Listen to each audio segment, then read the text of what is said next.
Cyber safety is extremely important, and I think it gets overlooked a lot by parents. And one of the reasons is because most parents are not as comfortable with technology as they are with other realities of life.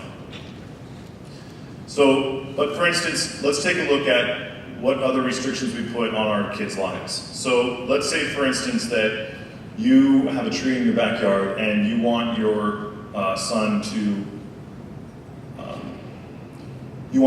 cut it down. So you hand him a chainsaw and say, here you go cut this tree down. Okay, you have a 13-year-old son and you say, that's it. It's a powerful tool. I mean, if you really want your son to cut the tree down, you're just not going to hand him a chainsaw. If you want him to use a chainsaw, eventually you can get him there, but you just don't give him a chainsaw and then go have him cut down a tree, right? There are restrictions, right? There's parental supervision. We're going to teach you all the different components of the chainsaw, how to start it, right? What safety gear to wear, how to stand, and then we're going to teach you actually how to cut the tree. And maybe we'll practice on this small little area first before we tackle a giant tree. Those are restrictions. You're putting restrictions to protect your son. Well, say for instance you have 13, 14-year-old children, and you go ahead and say, you know what? Here's the keys to the car. Go ahead, it's yours. You give them the keys to the car, and there they go, right? That's what we do, right? We just give them the keys to the car, powerful machine, and what's going to happen?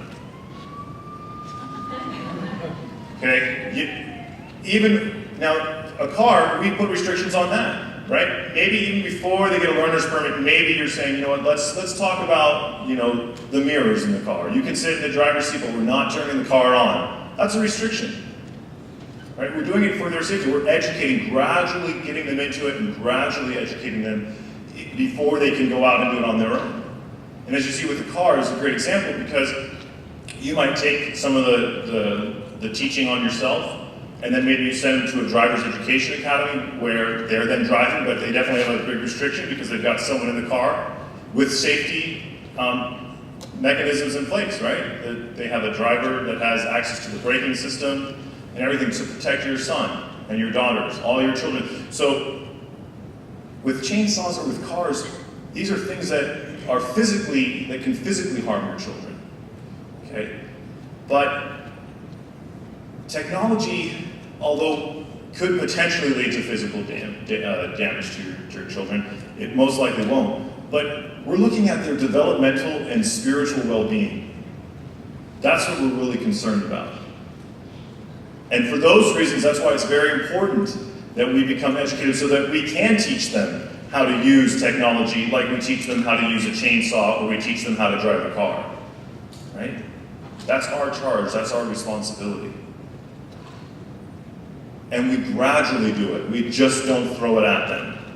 And I'm speaking of this because this is out of experience here. I had a lot of parents who told me when I gave this talk in October, they disagreed with me, that's their prerogative. I'm okay with that. But they said, this is a brand new school. We want to give our son the benefit of the doubt, and we want to give him a try to make him do the right thing. My response is then give him the keys to your car right now and have him do the right thing. No, it's not like that. The iPad is a very powerful tool. The computer is a very powerful tool. And there's a lot out there that could be dangerous to your son, and we need to gradually get them because they're in this very important developmental stage. We want to make sure that we're fostering them and forming them prudently through this and gradually giving them more and more access to technology and gradually giving them more and more liberty as they get older and mature and learn how to use it properly, like they would learn how to use a chainsaw or a car properly.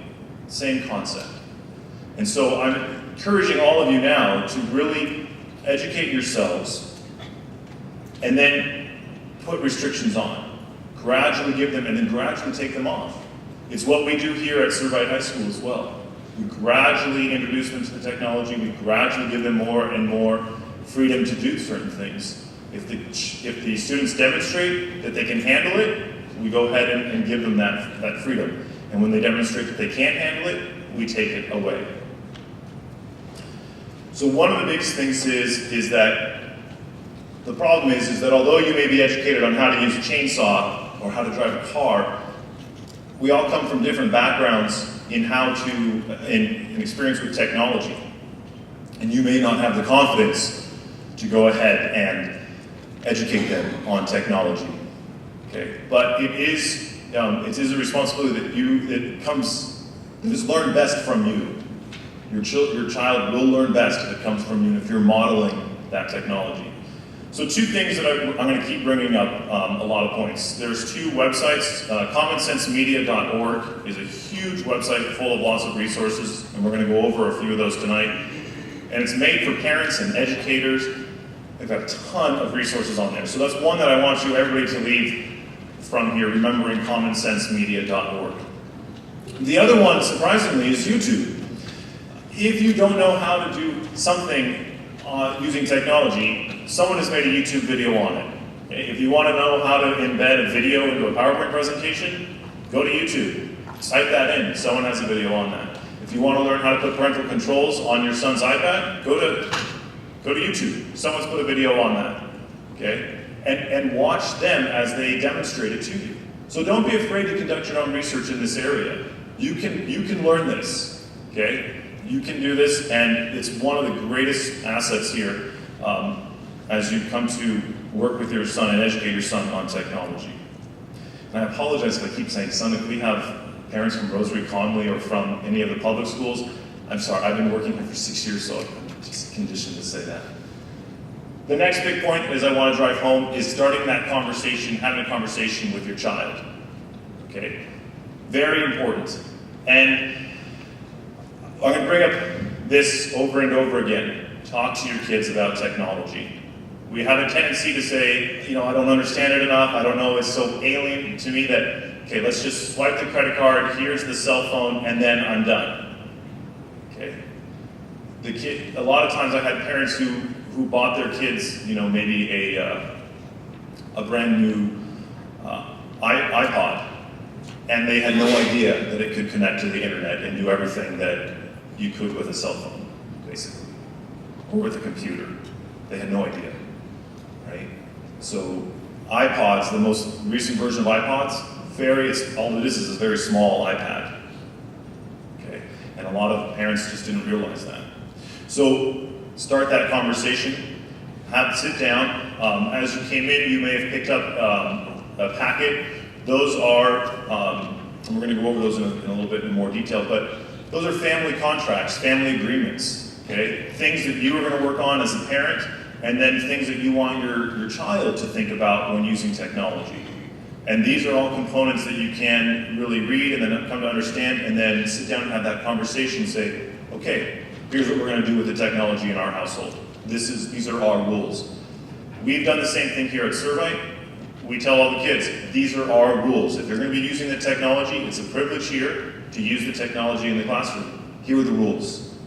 And clearly lay it all out for them and educate them in their computer apps class and in seminars before they start school. So here are just a couple of tips that I have with my strategies with teens. And I've been working with adolescents for the last 8 years, and so these are some of the things that I've learned. First of all, you've got to treat them, I treat them with respect, but I make sure they know where the line is all the time, and these are things that you probably already know, and I make sure they know not to cross it. And as they get closer, I warn them, and then really come down hard when they even get too close to that line. And if they do cross it, then I take a stand and make sure that they are aware that they crossed the line.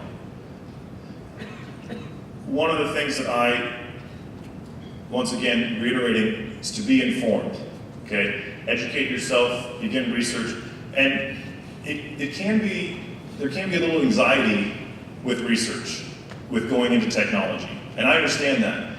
But because it's a huge risk that we're putting our kids in, if you just give them free access to technology, I think it's worth the anxiety to overcome that and to really do the research, to become educated, and explain to them why you're doing what you're doing. So, you guys are already taking the first step. I applaud you for coming out here tonight, because even you knew how important it was to be informed well before coming here. And I respect you and applaud you for coming out and making the time to be informed about technology. And I've heard a lot of parents and grandparents and my own aunts and uncles and parents all say, oh, I don't know technology. It's too much for me. At this point, with where technology is going in education, it cannot be an excuse. Ignorance is not an excuse anymore with technology. We have to be informed in order to protect our kids.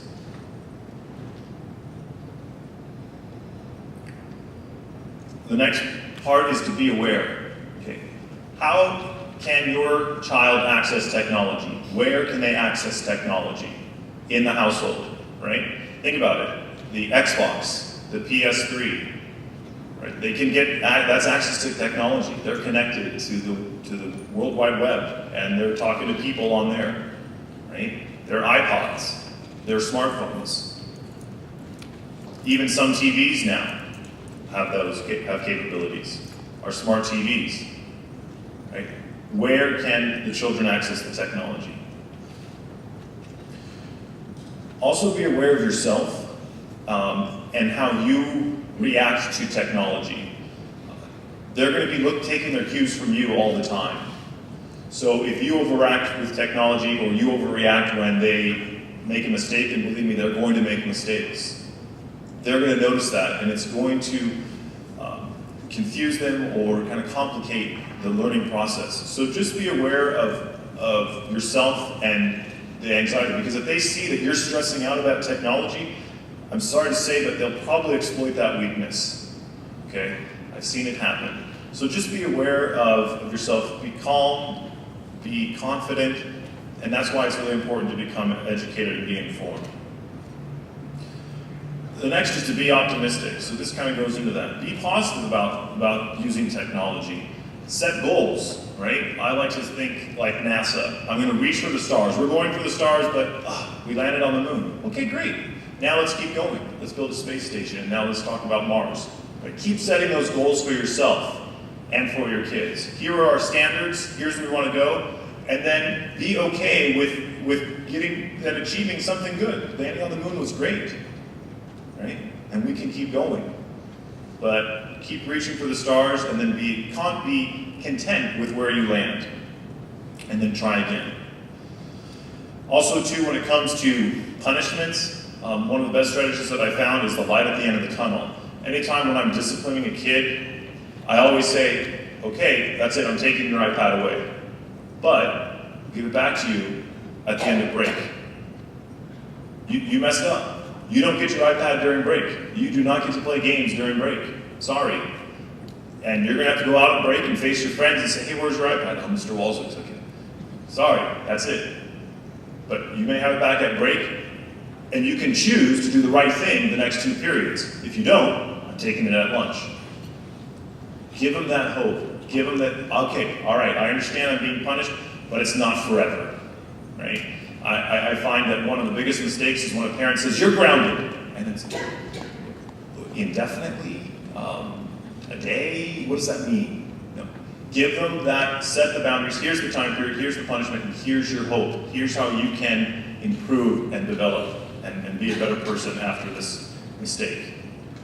And lastly, be humble, okay? We all make mistakes, we're all human beings. You're gonna make mistakes. And acknowledge your own limitations in front of your kids and say, look, listen, I'm sorry, I'm going to have to put all these restrictions on here because I am not yet informed. But believe me, I'm making this pledge to you that I'm going to learn. And until that time, this is where we are. Okay? You are the role model. So constantly be humble before them and saying, so that they too can be humble. Because I think that's the part where we start to grow as individuals. If we can acknowledge that, maybe the way that we're doing it is not the right way. And then your kids will see that and say, okay, maybe the way that I'm doing it isn't the best way, that there might be a better way. And of course, beware of hypocrisy, all right? They can seek it out. We talk to the teachers, will always tell us that the boys they can hone in on that hypocrisy right away, and they rarely ever forgive it in the classroom. Hopefully they forgive it better at home, but in the classroom, they don't. Okay, so if you're on your cell phone texting during dinner, right, or in the middle when your child's having a conversation, they're going to notice that.